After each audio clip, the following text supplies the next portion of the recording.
అని లోకేష్ గారు కానీ చంద్రబాబు నాయుడు పవన్ కళ్యాణ్ గారు చెప్పారు. అదే బీజేపీ ప్రభుత్వం ఈ రోజు కూటమిలో ఉండి అమలు చేస్తుంది. అదానికి తొత్తుగా ఈ రోజు కూటమి ప్రభుత్వం ఉంది. గత జగన్మోహన్ రెడ్డి 1750 కోట్లు లంచం తీసుకున్నాడని అతని మీద కేసేశారు. మరి ఆ కేసు ఏమైంది అనేది పైరవ కేసీరావు గారు ఆర్థిక మినిస్టర్ చెప్పాలి. అలాగే జగన్మోహన్ రెడ్డి గారు ఇలాగ అన్యాయం చేశారు, వాడి మీద అరెస్ట్ చేయాలని చెప్తున్నారు. మరి అరెస్ట్ చేయకంటే ఎందుకు 4 సంవత్సరం బట్టి ఊరుకున్నారు? అరెస్ట్ చేయాలి కదా. ప్రజలపై భారాలు వేసిన వాడి మీద అరెస్ట్ చేసి జైలు పంపించాలి కదా. అది ఏమీ లేదు.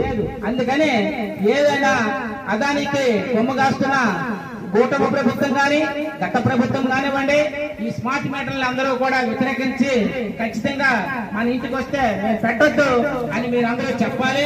పెడితే కుదరదు అనేసి హెచ్చరిక చేయాలి. అందుకని గత ప్రభుత్వ విధానాల్ని తిప్పికొట్టాలని ఇప్పుడే మన ఇంటి పనులు పెరిగాయి. 300 యూనిట్లు వస్తున్నాయి.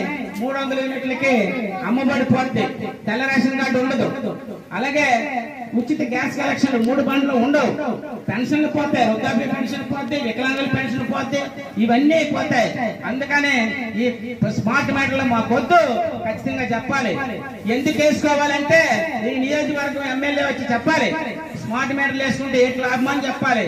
లేకపోతే లోకేష్ గారు చెప్పాలి, చంద్రబాబు నాయుడు గారు చెప్పాలి. వాళ్ళందరూ చెప్పకుండా ఈ రోజు మాట్లాడటం అనేది అత్యంత దుర్మార్గం. అందుకనే ఏదైనా సరే ఈ అధికార ప్రభుత్వం వచ్చి ఈ స్మార్ట్ మీటర్లు పెట్టుకుంటే ప్రజలకు చెప్పాలి.